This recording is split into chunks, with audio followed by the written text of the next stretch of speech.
everyone, my name is Crisel Maysidocat and now I want to share how globalization affects for my everyday life. Globalization basically means na mas connected na ang buong mundo through technology, trade and culture, and now mas random natin yan ngayon sa ating pang-araw-araw na buhay. Talakayan naman natin ang dalawang uri ng globalization na nakaka-apekto sa pang-araw-araw nating pamumuhay.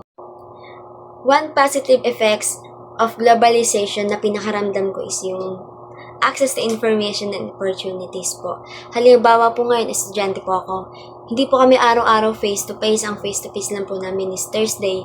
So, yung 3 days po na yon ay nagkakaroon po kami ng online meeting sa G-Class at nagkakaroon po kami ng pakikipag-ugnayan sa aming guro at nakakapag-aral naman po ng maayos.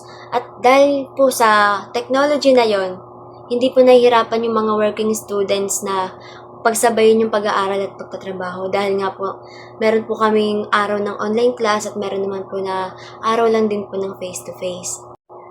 One positive effects pa po ng globalization para sa atin ay yung paggamit po ng telepono tuwing makikipag-ugnayan ka po ngayon sa yung mahal sa buhay na wala po ngayon sa ating bansa. Hindi mo na po kailangang gumawa ng sulat or mensahe na ipapadala pa po. Ay ngayon po kailangan mo na po mag-download ng messenger, makikita mo na po ang iyong mahal sa buhay.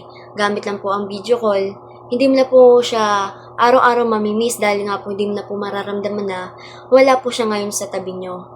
And syempre kung may positive effects ay mayroon din po tayong negative effects na aking opinion lang naman po. So ang negative effects naman po para sa akin na yung parang laging gusto mo pong bumili tuwing may nakikita ka pong bago sa TikTok, trending. Dahil nga po dito nagkakaroon po talaga ako ng pagtitipid para sa sarili para lang po makabili ng gamit na hindi ko naman po talaga kailangan gamitin pang araw-araw. Imbis na pangkain ko na lang po at nag-aaral nga po ako, ipinantatabi ko pa po siya para magkaroon pa po ng gamit na bag, outfit, mga uso nga po ngayon dahil nga po estudyante, marami po ngayong usong damit, nakikipagsabayan po sa mga makabagong kagamitan. Dahil po dito nagkakaroon po ako ng impulsive buying. And ngayon po ay tatalakayin naman po natin ang aking reflection para sa sarili lang din pong opinion. Paano nga ba natin dapat i-manage ang globalization na dapat mas beneficial kaysa harmful? Simple lang naman po yung aking isasagot para sa ating reflection. Dapat po may balance and we should continue connecting with other world and learning from each other.